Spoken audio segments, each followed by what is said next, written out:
Hello, everybody, and welcome back to the newsroom. This is episode 2 of our amazing news podcast where we basically tell jokes about how crazy the world is. As always, my friend Spencer is back again. Spencer, how are you doing today?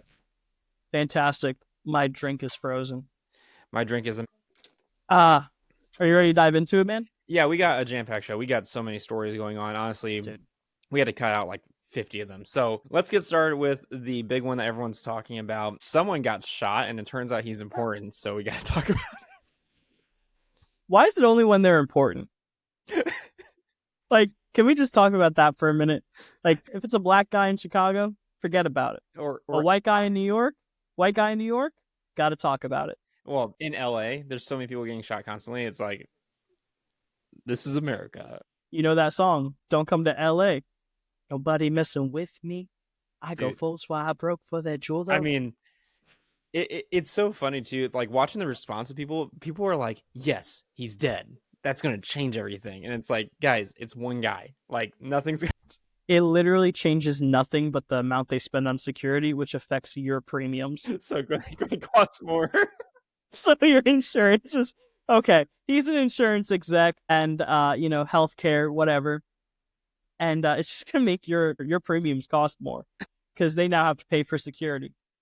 It also helps that he got shot by the best looking hitman I've ever seen in my life. What a sexy man. Yeah, I know. Seriously. Like, if no one's ever seen a photo of him, just look up whatever his name is. It's Luigi, right? Yeah, Luigi. Here, I'll keep talking. I'll handle that. Don't worry. Screen share this hunk of a man.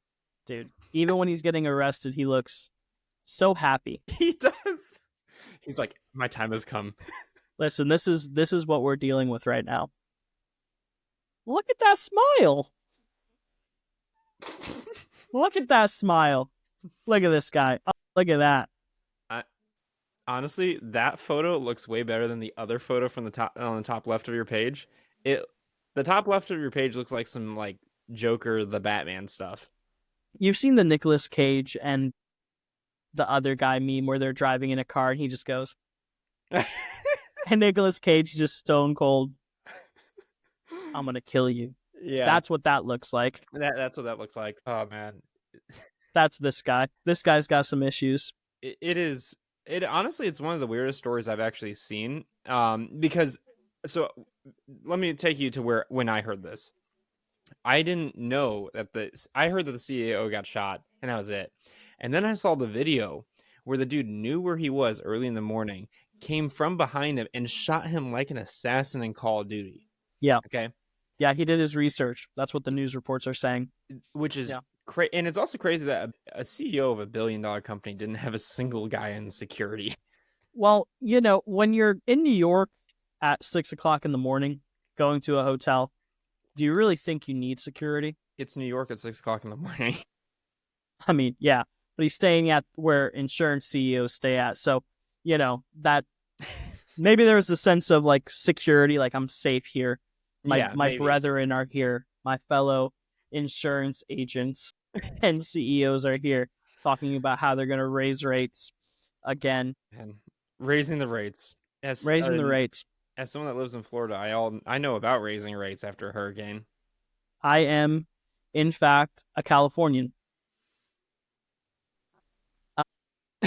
So, hey, we want to talk about rates? All right, whatever. Yeah, forget about it. It's incredible to think exactly, just as we're about to go through this story, you're going to see massive amounts of intent from this young man. They've mapped out a general route that they believe he took to get there. They understand that he left his hostel every day for a week after he got there on a Greyhound bus with a weapon and ammo. I didn't know any of this, by the way. This is all new. Yeah, and they are going to show where they believe that he fled after. Now, the hostel, and I just want to bring this up, the man has so much riz that the only reason we know what he looks like is because he lowered the COVID-19 mask to flirt with the hostel front desk agent. That's the only reason we know what he looks like. So, the man has so much riz. Imagine killing someone and then still having enough wherewithal to flirt. This was before. He was in the city for like 7 days. That's even worse. Imagine that you're about to kill someone and you're like, you know what? Hold on a second. Flirt time. Exactly. Like, you know what you're going to do, and you're like, hey, this is how it goes. This how it be. This how it be. And so, well, you want to just jump into it? Yeah. Take it away. Tell me what's happened in this story. So where we're at today is he has been arrested. There's been some people. I'm on CNN to share the article. There's been some people who've spoken out against it. This is an update from literally 16 minutes ago from the recording, talking about how there's companies trying to stop the support of this man and for what he did. And you can't blame them, right? Yeah. Now, where I want to go is right here. You can see this is a general map from the site of the shooting to where the suspect fled after. Oh, so he fled to the park on purpose. Yeah. Interesting. Yeah, he's seen in Central Park. And then from there, they lost him. And that's about where the story ended for a really long time. They were out trying to collect as much evidence, obviously, of the shooting. The CEO was killed. And as you can see in the map, this is Midtown Manhattan at the Hilton. Okay? Like, this is not, you know... This is not a side street. No, this is the Hilton of Midtown New York City. This is a high-end establishment. Yeah. Well, we know for a fact, Drew, that he went there with intent. Some of the articles that I've seen were talking about how he had substantial back issues. He had surgery, and there were x-rays found with a sort of manifesto that he had, and those x-rays showed the x-rays of what they believe to be his actual back. And you see the spine digging in and the cords and rolling. Like he had like reconstructive back surgery? Yeah, that's what it looked like to me when I saw the photo.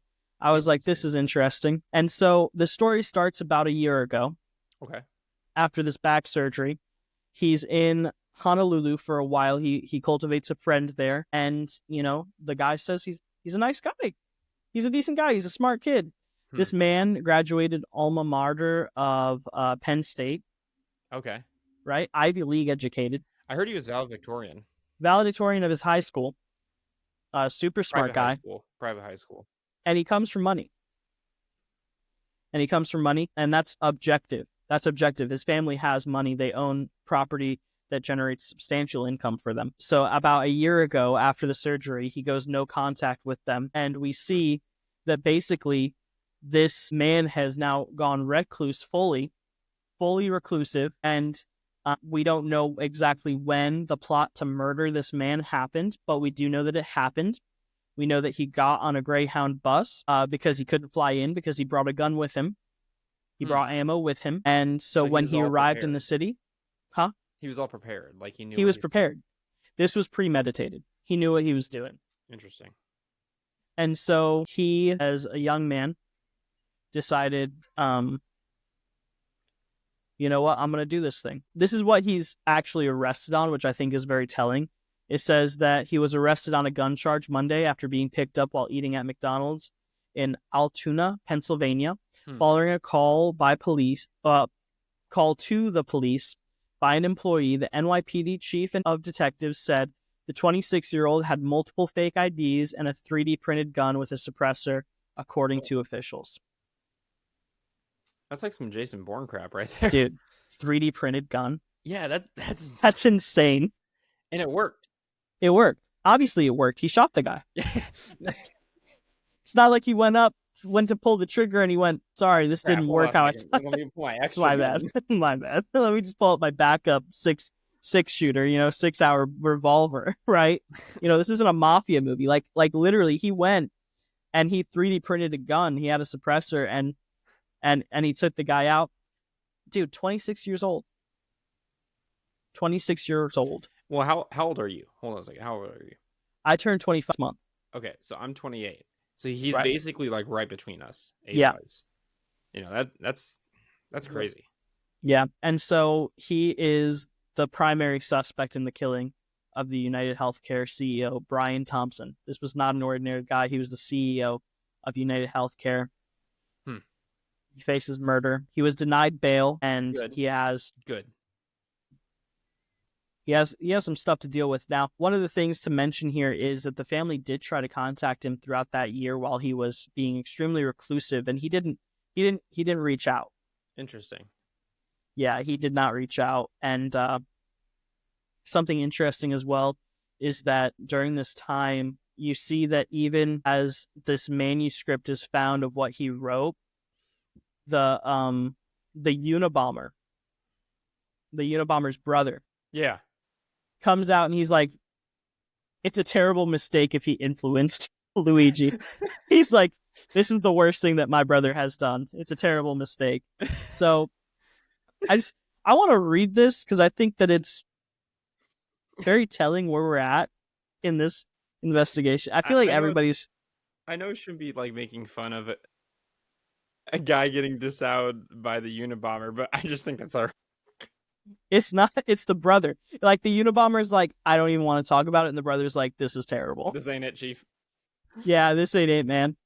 The brother of Ted, the domestic terrorist known as the Unabomber, said Tuesday that he hopes the man accused of murder of the UnitedHealthCare CEO Brian Thompson did not view his brother as a key model.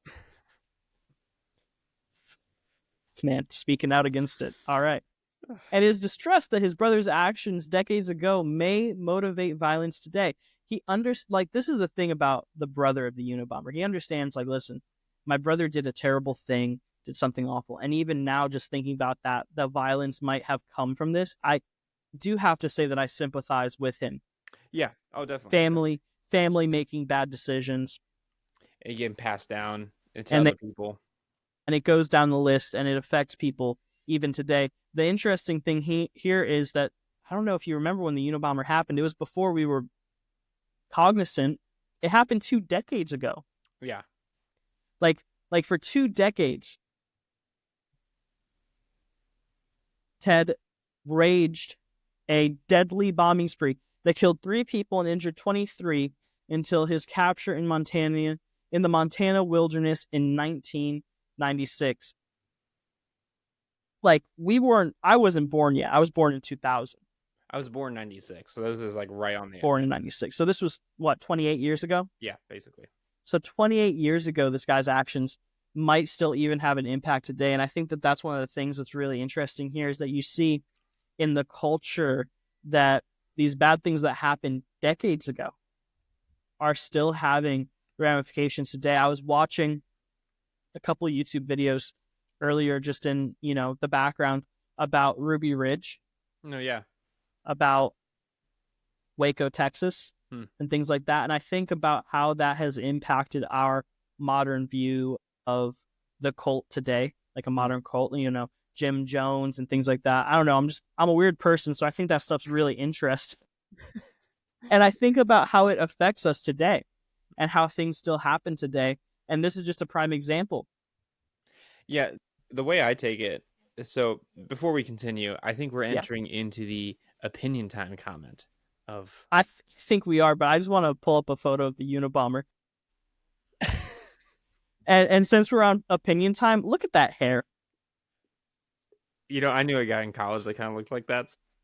Are you serious? He had the mane. He had the mane.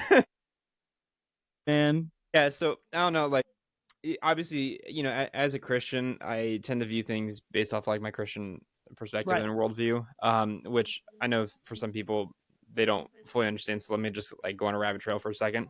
I think it's interesting, when the idea of Jesus coming to save you for your sins, it's not just like the sins that you committed in the past, it's all the sins that you committed in the future. Also, like theoretically, we'll take the Unabomber as an example.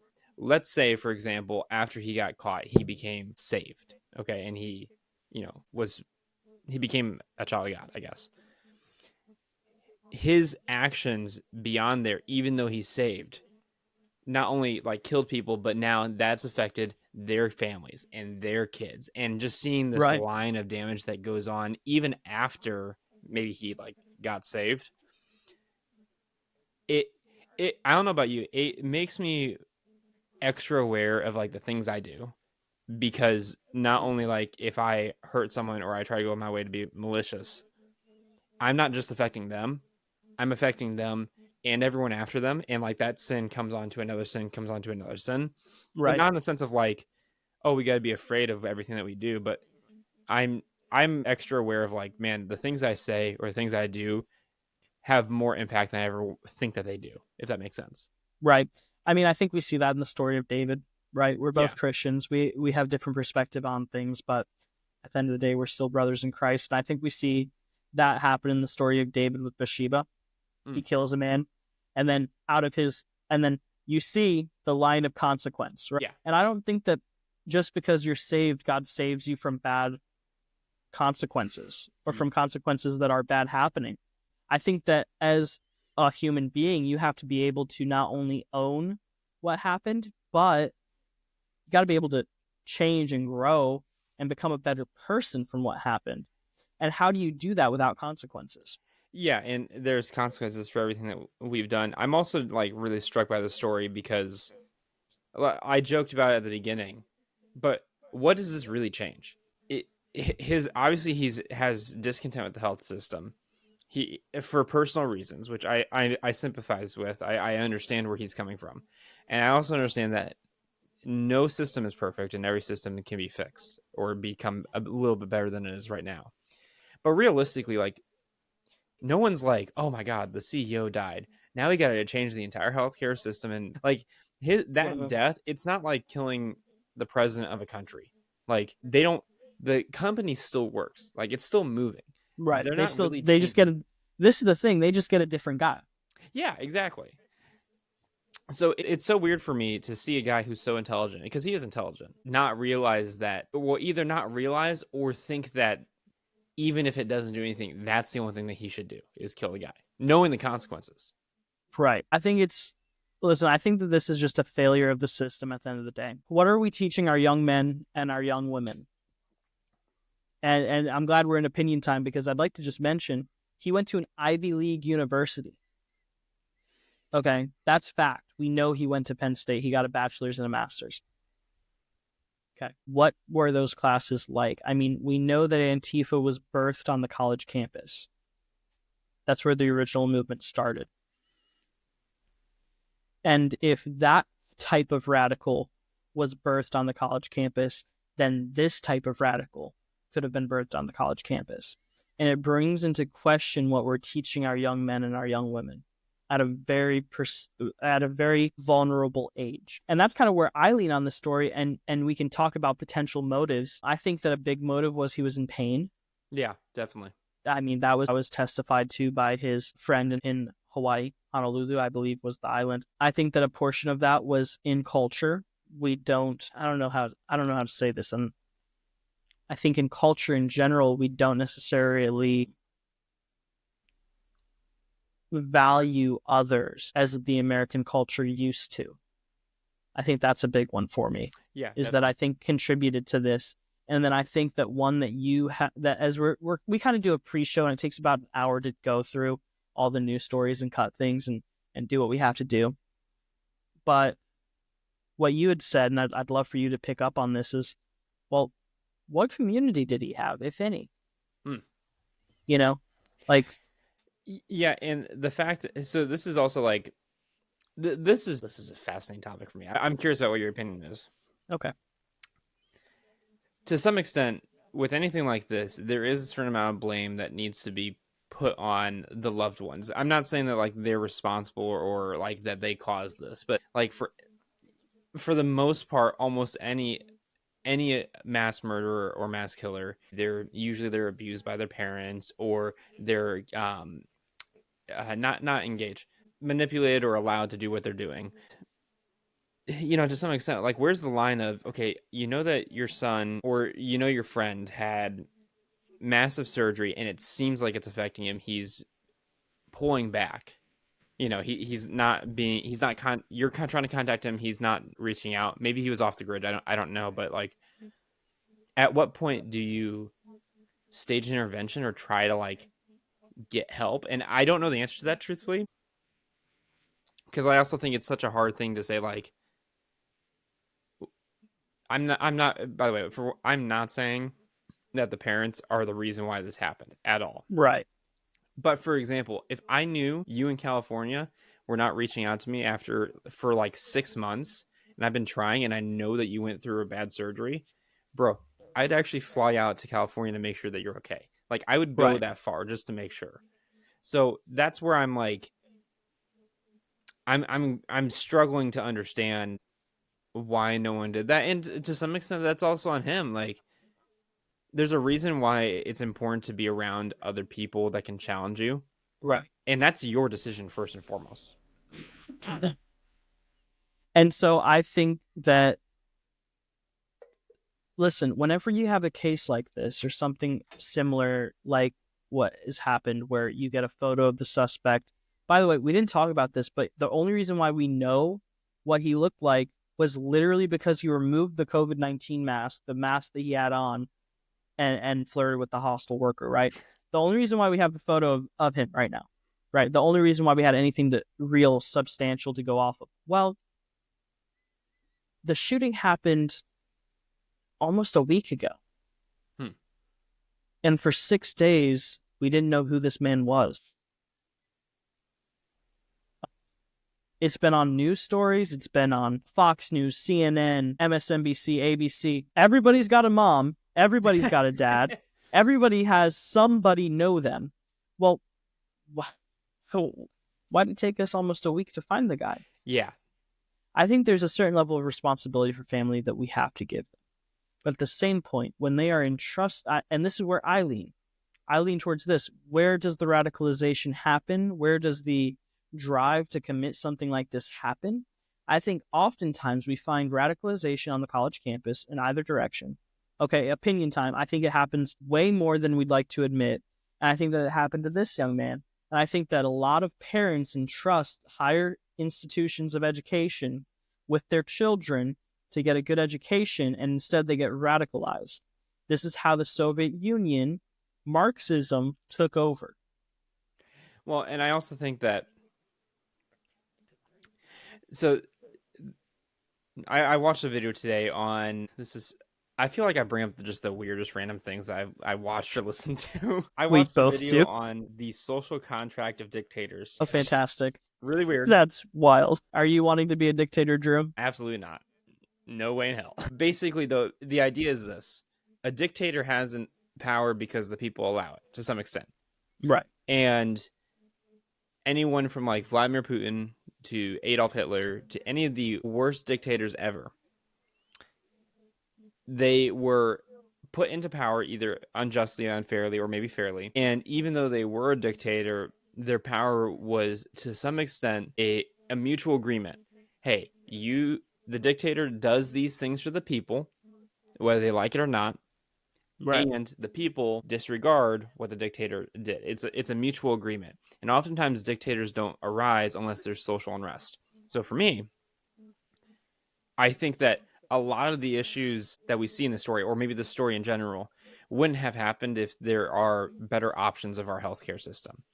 I am not saying that the healthcare system is a piece of crap, only because I think, like, realistically, you can't have anything that's perfect. But I do know people that have gone through major traumatic health issues and have spent millions of dollars because insurance rejected them outright, or like their insurance covered a part of it. Like this actually happened to me Right. when my twins were born, my kids. I had insurance for before the pregnancy all the way up to it. I was told that everything's going to be covered, and then when they were born, I don't know if you know this, they're born, I call the insurance company, they're like, hey, so the insurance is for you and not for your kids, even though they told me before that if my kids were born, they'd be covered. They're like, yeah, well, they weren't covered because you didn't call them, you didn't add them in when they were born. I'm like, I'm in the hospital. I'm adding them right now. Yeah, exactly. So, like there are issues like that with the healthcare system.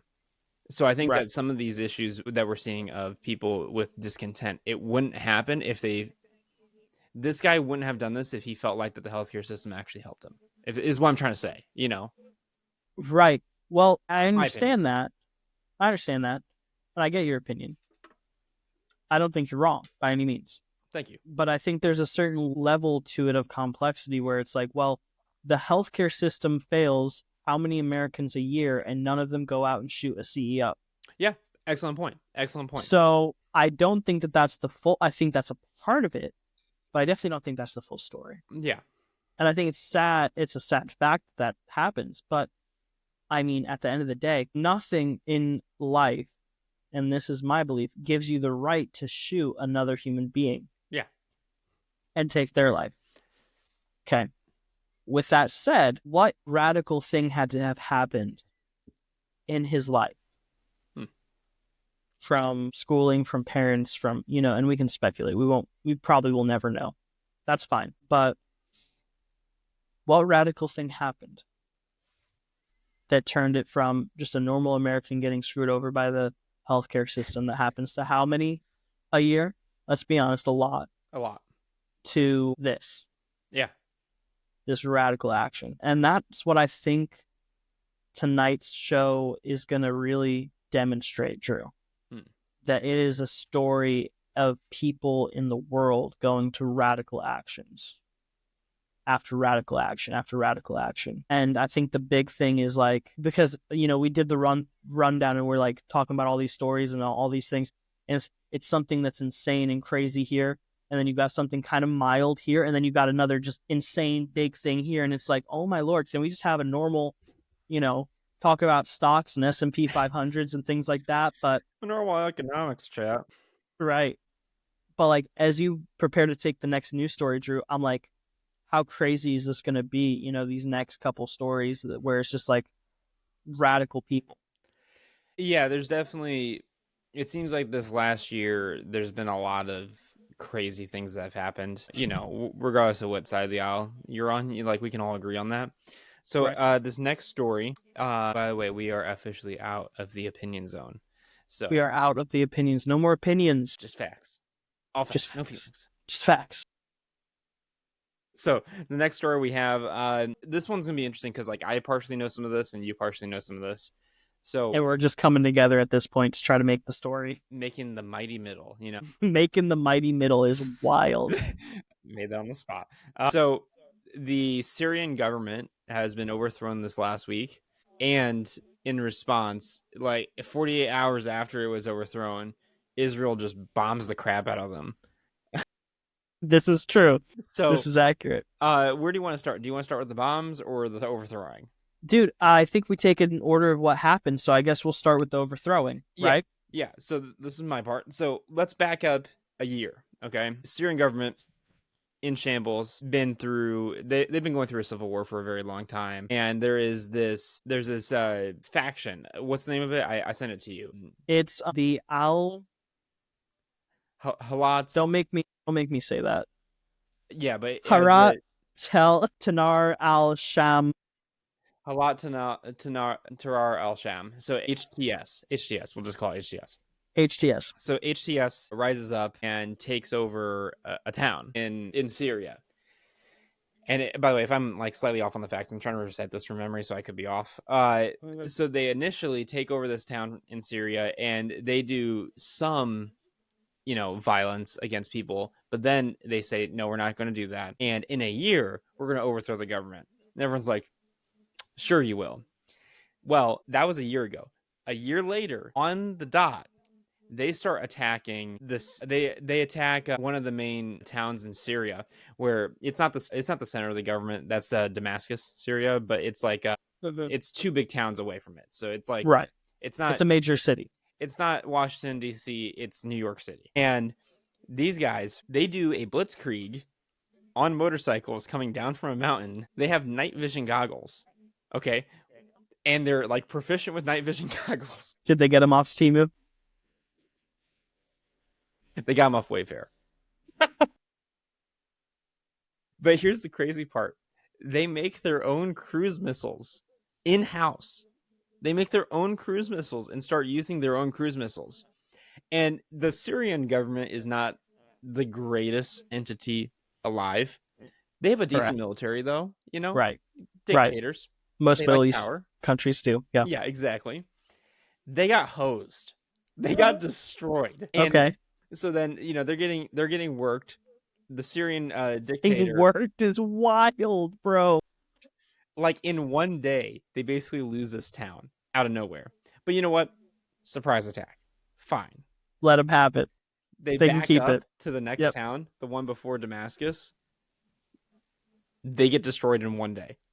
brother. They back up to the next town to Damascus and they're destroyed. So these rebels build their own cruise missiles and are doing blitzkrieg tactics and destroy the country. You're talking about dictators earlier. I take it he lost the will of the people. He lost the will to people. Listen, the Syrian government lost the will of the people. One job, bro. Come on. And so this happened how long ago? This literally happened this last week. This last week. Yeah. And what had happened was I saw a news article probably about 5 hours before recording this. It just popped up on my feed. And it happened after they took over the Syrian government. Yep. And they do have control of Damascus. And I'd just like to share my screen on this because, Go ahead. oh my lord, Israel is gangster. Israel says its airstrikes destroyed most of Syria's strategic weapon stockpiles. This happened days after. I don't know if you mentioned it, Drew, but we had talked about it. This happened literally days after an Al-Qaeda affiliated group. Oh, yeah. That's something else that I got to add. Right. HTS is an Al-Qaeda affiliated group that has relations to Muslim extremists. Now, they have purposely tried to go out of their way in this campaign to say that they're not going to do any of that. And so far, besides the first moment, they've stopped doing any killings or mass murders or anything like that, or some of the stuff that's known from the extremist Muslimist groups that we've seen, like Hamas or anything like that. Yeah, so ISIS. Yeah. So there is some of that. There's no guarantee that they will continue that up. There's no guarantee that they won't. We don't know. But it is pretty funny that basically the moment they're overthrown, Israel's like, checkmate. You can't have nice things. Now, I don't know if you've seen the military guy on your TikTok or Instagram, Drew, but rule number 1 of America is don't touch our boats. And Israel said that's not rule number 1 for Syria. And so they touched their boats. Let's see. Went over strikes destroyed, missiles, aircraft, naval ships. Don't touch America's boats, though. No. And infrastructure. Denies advancing towards Damascus, forces on border security. So Israel is basically saying this is our time. Yeah.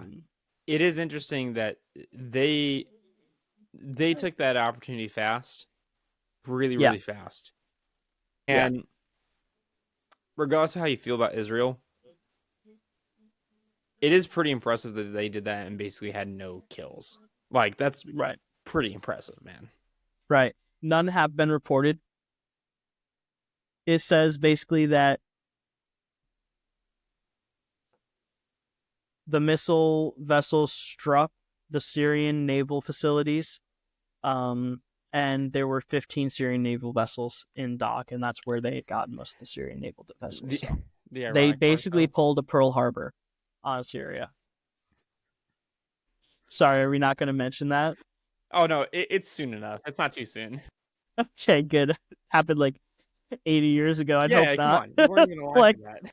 They literally pulled a Pearl Harbor on Syria. And I just thought that this was interesting because one of the news that usually comes from governments or from the countries that are taken over by Al-Qaeda or Al-Qaeda affiliated networks is that Sharia law is implemented near immediately and that Sharia law is enforced immediately. That is, and anyone not in compliance is basically gone after. Yeah. And that's one of the things that I found really interesting as you were sharing the story, that they didn't implement that in the town they took over at all over the year.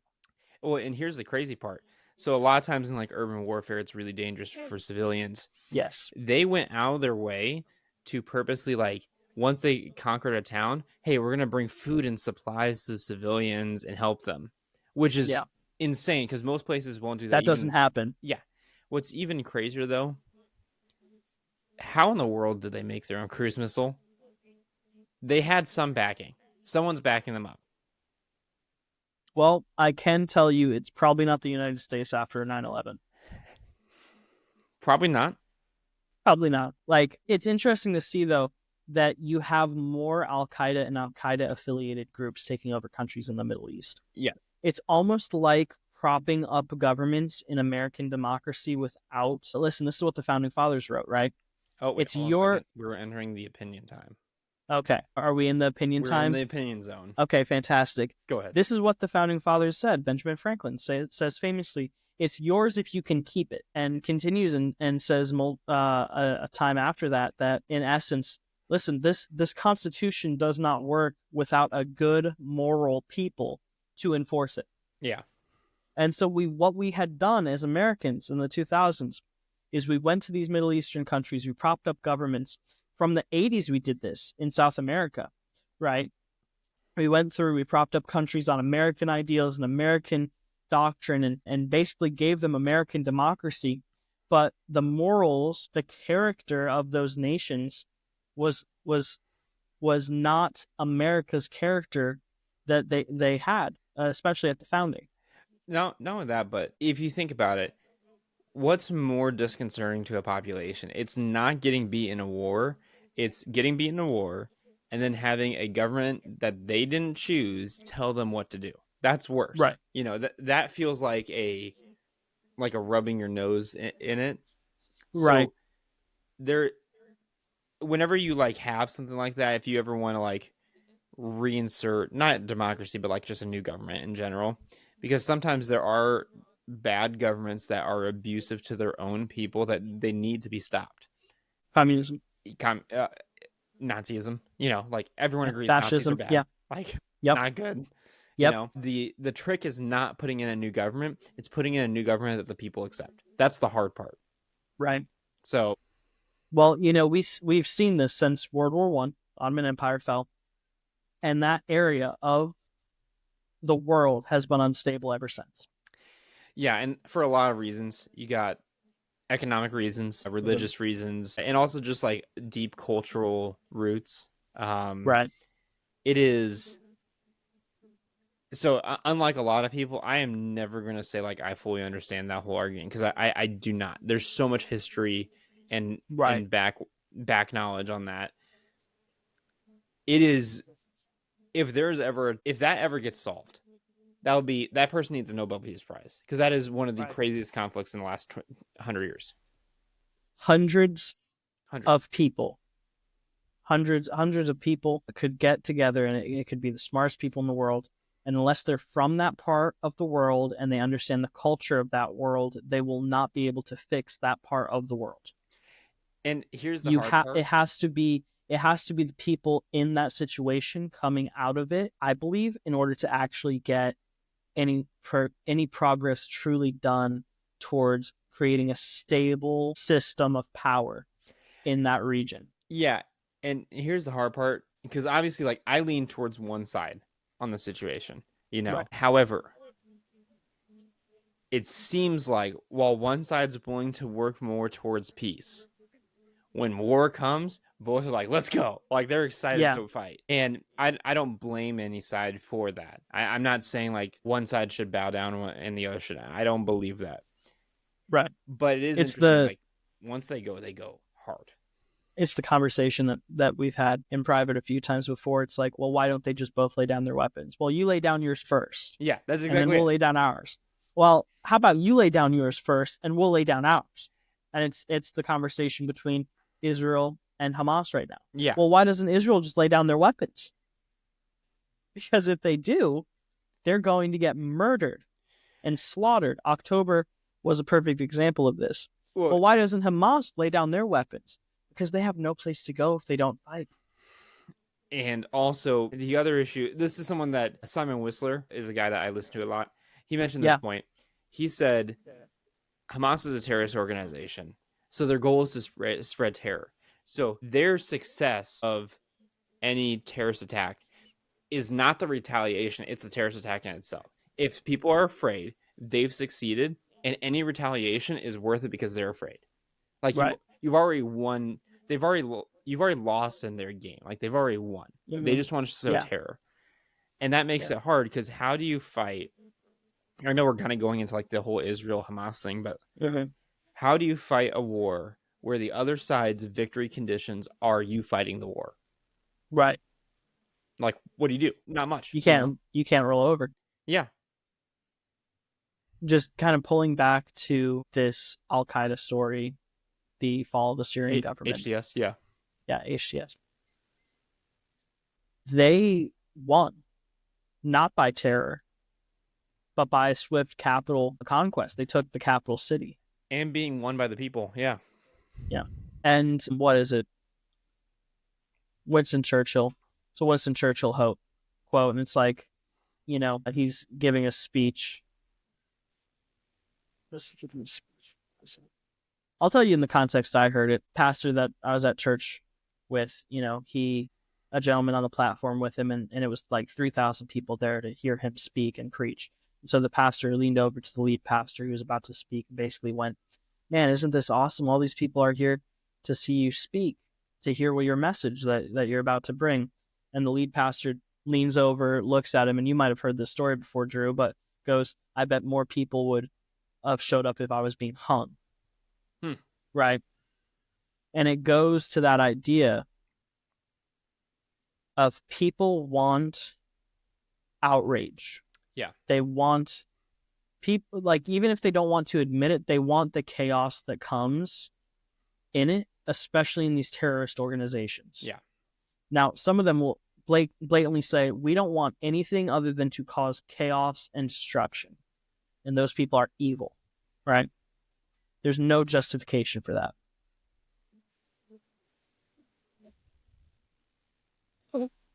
I have really, like one of the news stories that we may or may not cover, you had a real issue with during the pre-show. I have a real issue with this just because I'm so torn. Like,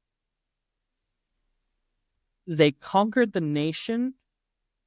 They have the love of the people, but the potential of evil, and that's where we need to not act on, is the potential of evil enough to justify an action or a response from the United States government? Yeah. A preemptive strike, they would call it, right? Like, is that enough to justify a response? I don't think it is. I don't think it is either. I think it's a fallacy to say that because someone can do something bad, we should stop it. Because anyone can do anything bad. Any country can be for you or against you. The difficulty that you would probably agree with is, especially in a situation like this, when one party is related to a group of terrorist organizations that have a history of doing horrible acts to civilians, specifically civilians. Yeah, and specifically members of their own country, Americans. Yeah, and with that, do you judge this organization on that scale, or do you wait for bad things to happen? And I feel like one of the best things about this show is we're honest when we don't know anything. I don't know. I do not envy the position of any leader to try and figure out where exactly that line is. I mean, the question, to break it down into simplest terms, I think an easy way, and not necessarily an ethically easy way, I think it still has a lot of ethics to work through on it, is if you, Drew, were associated with a drug dealer, yes, you, if you, Drew Lang, were associated with a drug dealer. Awesome. And the police, shut up, bro. There you go, my point out. And you, the drug dealer who you knew, who you were vaguely associated with, got arrested. Do the police then have a right to come and arrest you based off of his guilt? I'd say if there's any evidence, then yes. Right. But then we can apply that to the grander scale. Your mere association does not... Listen, this is the Edward Snowden topic, right? Does your mere association with somebody who was associated with something lead to you being investigated for that very thing? Or justify surveillance upon you or your family?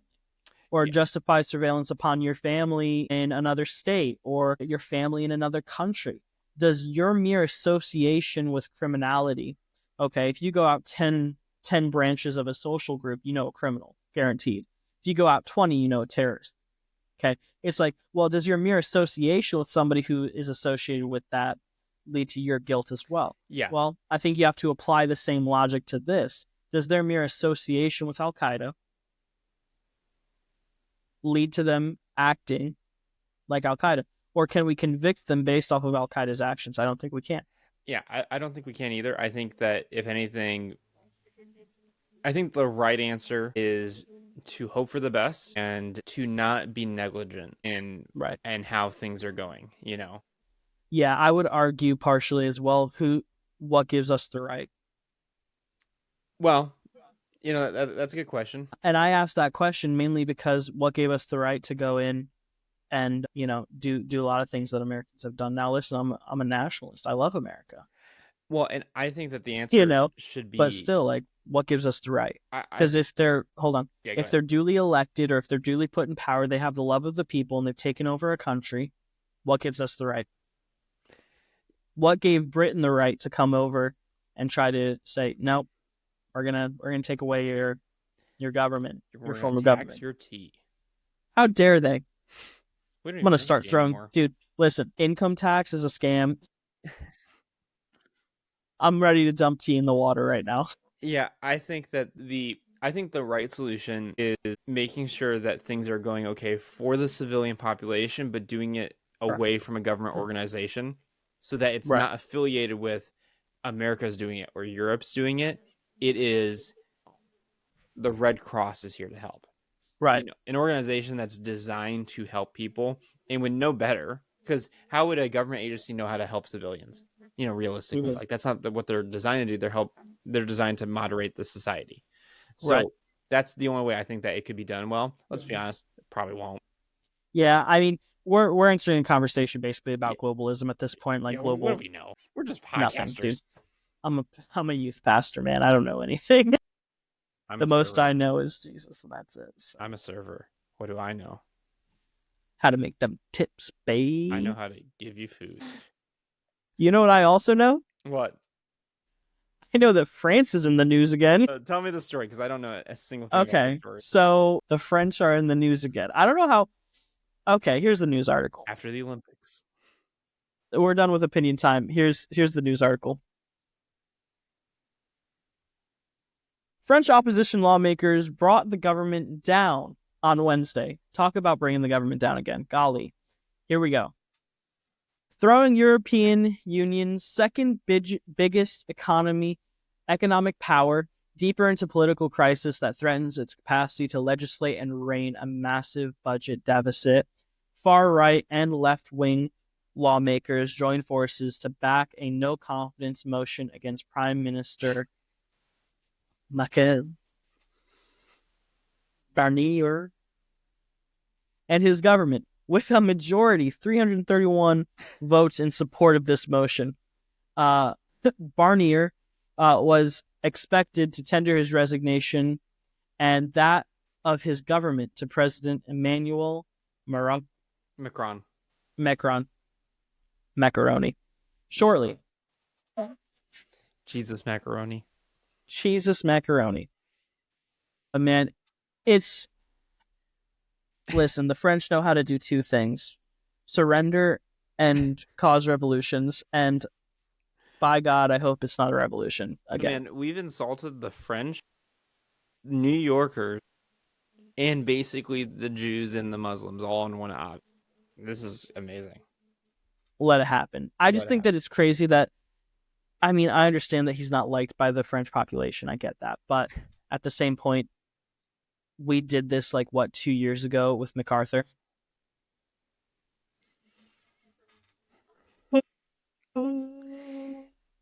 We did this like 2 years ago in our Senate with MacArthur. They voted no confidence on his leadership of the party, and he was ousted. Interesting article. I would really encourage everybody to read it because, like it said, it is a massive budget and a major contributor to the European Union. And the European Union needs to be strong right now, and everybody needs to pay their part. It is also interesting that it is both left and right. That's Right. important, you know? It's both. Yeah. Yeah.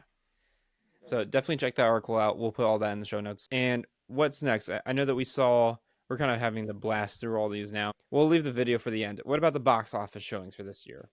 Okay. So I love movies, and Fun news. I'm so, Fun news. Yeah, fun news. Okay, so we're not going to do the other story. Now, Moana, box office 2024, top 10 movies of the year. Honestly, I'm not shocked by some of these on this list at all. I think that Deadpool should have been number one, How but is Despicable Me 3? that's four. I know, but how is that the third one? The fourth one.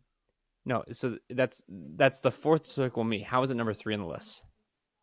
Oh, I have no clue. How is that? Ugh. Because people were dressing up as freaking minions and seeing. So let's go through the list, talk about the movies we saw and what we thought of them. I Inside didn't. Out 2, did you see that one? No, I did not. Okay, I thought it was pretty fun actually. Really? Well, Yeah, I thought it was a good family movie. I thought it was better than Deadpool for my family. well, I mean, let's be honest. Do you want Deadpool's not really a family movie. Depends if they're 18 or not. This is true. Deadpool, number 2 on the list. I did watch Can we just talk about the numbers really quickly? Like $652 million. You know what's crazy? Deadpool got 636 million. Everyone was talking about Deadpool when it came out. I had people randomly on the street, like walking up to me, and I didn't know who they are, and they're like, "Are you watching Deadpool?" It's like, I don't. No, get out of my face, you jerk. Ryan Reynolds, man, he creates a cult. Did anyone really freak out about Inside Out? No. No. But everybody went there for birthdays. Everybody went there for their kids. Everybody went. Listen, nobody talked about it because they didn't want to do it, but they did it because they loved their kids. They all know. They all knew it was for the kids. All right, what's next? Wicked. I'm about to offend more people.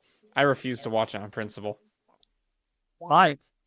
I don't like watching movies like that were originally like screenplays as like a musical, and then now they're transposed to the screen. I'm not a big fan of watching musicals on the screen. I want to watch them in person. Okay. And I never watched Wicked. No, Greatest Showman's good. That's a difference. There's a difference. Difference. Shut up. Well, I haven't. I just have no interest in seeing it. So there you go. Whatever. Moana 2, did you see that? No, I did not. I don't have Disney Plus. Have you seen any of these movies? Yes, I have. Okay, shut up there. Did you see Despicable Me 4 with the boys? I know you did. No, you I dressed did up not. as a minion, didn't you? I did not. Although I have thought about dressing up my kids as minions. That's hilarious. Let's see. Beetlejuice. I think, man, I need to watch that with my dad. My dad was so excited. My dad's been waiting for the next Beetlejuice movie for like 10 years, 20 years. Are you serious? Like that movie, the original one, is a cult classic for my dad and my sister. Like they love that movie. Yeah, I watched the first one, I think, when I heard the second one was coming out. Not impressed. Really? I'm probably getting crucified for that one. Like you're getting crucified for. Yeah, I'm gonna flog you. That's crazy comment to make, bro. That's insane. Dune Part 2. Best movie. Dude, there is a lot of latex. That's all I'm gonna say. Good God. Well, and I was uncomfortable. I read the book, so for me specifically, that was excellent. I thought that was crazy. I was like, I watched it. I walked out in the third act. Really? Yeah. After the mid roll, and they went to the home planet of the man in latex who is like, it was so weird. I couldn't watch it anymore. Yeah, I couldn't watch it anymore. Bro. I was like, Spencer, I don't know if I want to do this podcast. Dude, I'm sorry. It was so awkward for me, bro. Movies would be so divisive for us. Dude, I went there with some young adults from the church. They invited me to go see Dune, and I'm like halfway through the movie. I'm like, boys, I'm out. I'll see you. It's like I was like, I can't finish this movie. It's awful. I'm done. I mean, I'm not saying that it's like, I'm not saying it's a bad movie. I'm saying for me, it was so awkward to watch it. I might watch it again. I might give it another shot, but I couldn't. You got to watch the first one too. I did see the first one. I loved the first one. The first one was phenomenal. It was a coming of age story. It was a tragedy. It was amazing. It was great, and it was really well built. But this one just felt so awkward. Try to watch it again if you can, and then we'll talk. Okay, we'll talk. A Godzilla King Kong. New Empire. Did you watch the Twisters movie? Honestly, yeah, but like the 5D thing was kind of stupid. Yeah, what are they going to do? Put a tornado in your theater? No, I went to the 5D thing. The 5D thing. What's the 5D thing? It shakes you, it spits water on you. Wait, that's actually a thing? Yeah. I don't know. I didn't go see it. I didn't go see it there. I saw it in just a regular IMAX theater. But like that meme was happening. You remember that? No, I don't. I wasn't on social media when that happened. Oh, really? Yeah. Yeah. Okay, so like it was a meme. It was like literally everybody was talking about how Twister D was crazy. I think there was somebody who was saying like, yeah, they've got one in Sacramento. You can go see it there. I'm not driving that far. You kidding me? That's awful. It's just to see a movie? Nope. 2 hours to see a movie? Count me in. Yeah, basically. But yeah, I was like, I don't want to drive 2.5 hours just to go to Sacramento to see a movie. I feel that. Not worth it. Not worth it at all. So I saw it just in my regular IMAX theater. I thought it was decent. I mean, it's a Twister movie. What are you gonna do? Yeah, they should have stopped making them a long time ago. Yeah, I mean, All I can yeah. think about though in the trailer is when he's like, "Twins." I'll tell you what. In the theater was not funnier. Oh, jeez, It was not any better. It was not better than you thought. that's so sad. Godzilla King Kong. I actually didn't see this one. Okay, so a little fun fact about me: I did not see this one. I am low key kind of a fan of trashy Godzilla movies. It's just good fun. Like, you get a trash panda ripping things open and blasting it with fire. Like, that's awesome. You get a trash panda? Did you just Guardians of the Galaxy? Trash panda. I'm Trash not a panda. trash panda. That's a wild quote right there. Everybody was kung fu fighting. I love it. I love everything about Kung Fu Panda. I thought that movie was phenomenal. I watched part of it. I liked the part I watched. Good. Crazy how much money they made. And interesting how they lost a ton of money on some of these movies. Like I was reading that some of them basically what was it? The Santa movie that just came out? Red One, I think. Red One lost like $50 million so far. It's not done in theaters, but it's lost like $50 million so far. It's crazy. So much money. Like that's an insane amount of money to think about. Listen, man, the audience score on Wicked is 96. Wicked is 96. All I can see though. Have you seen any of the interviews for Wicked? No. They're basically like there's a bunch of memes going around because for the interview, the interviewer asked them, "So how has being on Wicked made you feel?" And both Ariana Grande and the other lady are like, and they're like breaking down for almost every question. And now it's like going around on the internet where it's like, "Hey, what'd you eat today?" Hey, what'd you eat today?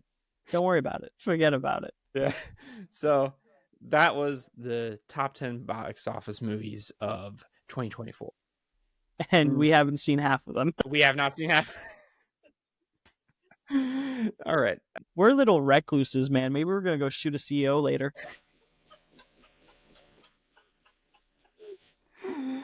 Oh, man. We're going to get canceled and we don't even have anyone watching this. We don't have any viewers, man. So that's why I can say that. All right. Well, I think that's finishing up today's show. Spencer, you want to say anything before we go? Feeling cute. Gonna shoot a CEO. Oh, my God. Yeah, what? That's crazy. No, nothing to add, honestly. I do feel bad for the gentleman who got shot. I feel bad for the Syrian government. I know people die in conflict.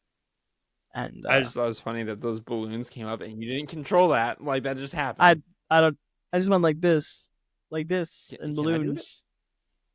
No. Is it because I'm on my iPad? Yeah. One job. Come on. Well, hey, thank you guys so much for joining our show. Hopefully, we'll start doing these live soon. Hope you can come and check us out. Thank you so much.